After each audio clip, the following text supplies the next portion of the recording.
Hello, everybody. My name is Radwa. I'm a scientist working at Foundation Medicine, and today I'd like to discuss with you our abstract titled FoundationOne CDx testing accurately determines the 1p19q status in gliomas. This is in collaboration with other scientists working at FMI, as well as our collaborators at UCLA.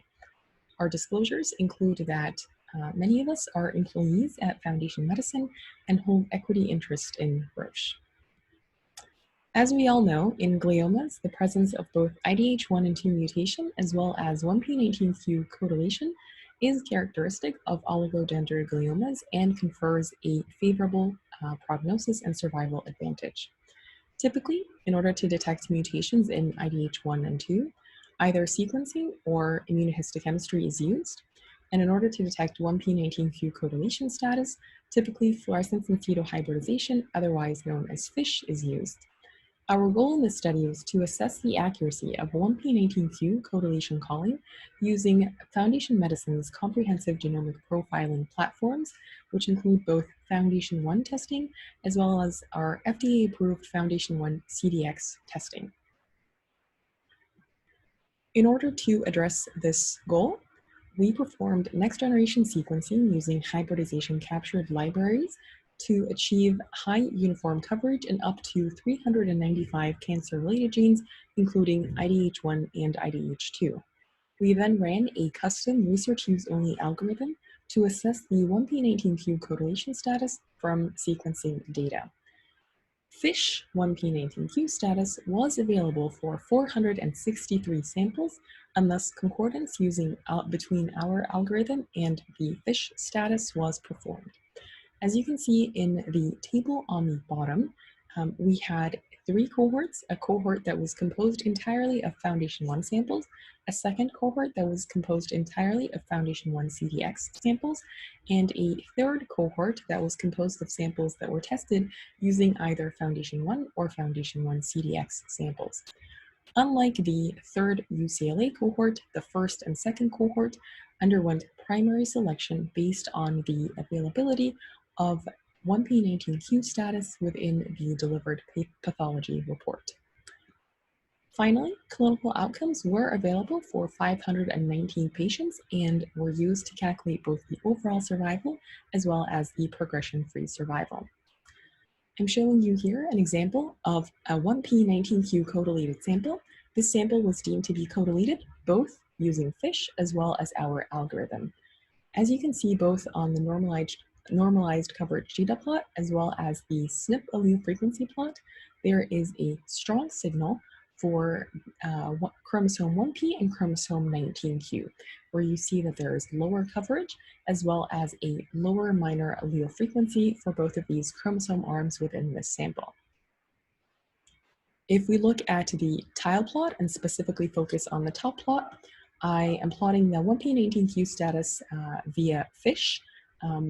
At the top, orange means codeleted, white means non-codeleted, followed by 1p19q status derived from our algorithm. Again, orange means codeleted, white is non-codeleted. As you can see, the concordance between FISH and our algorithm is quite high, and the majority of these samples harbor IDH1 or 2 alterations. Some samples harbor IDH1 alterations and, of course, lack 1p19q codeletions, suggestive of an astrocytic lineage, and then finally some samples harbor TERT alterations but lack 1p19q codeletion or IDH1 and 2 alterations, suggestive of a glioblastoma sample. The same was true for FoundationOne CDx and UCLA samples. So next we wanted to assess the concordance, first by looking at all samples regardless of the IDH1 and 2 mutation status. The concordance was observed to be at 97.5% with a positive predictive value of 100% and a PPA of 95.4%. If we specifically look at IDH1 and 2 mutated samples, we observed a concordance of 97.2%, a PPV of 100%, and a PPA of 94.6%. You might be wondering about the discordant samples. I'm showing you here a tile plot of the 14 discordant samples that were discordant between FISH and our algorithm. And In all 14 samples, the 1p19q status was deemed to be codeleted by FISH and intact using our algorithm. Looking further into their genomic profile, we saw that the majority of these samples were IDH1 mutated and also harbored alterations in TP53 and ATRX, suggestive of an astrocytic lineage. Some samples lacked any alterations in IDH1 or IDH2, but also harbored alterations within TERT, suggestive of a glioblastoma sample. Finally, we assessed the clinical outcomes, looking at overall survival on the left and progression-free survival on the right.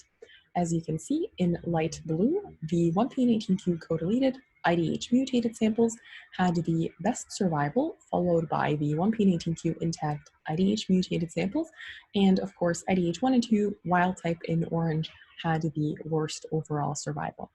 The progression-free survival did not significantly differ between 1p19q codeleted and 1p19q intact IDH mutated samples.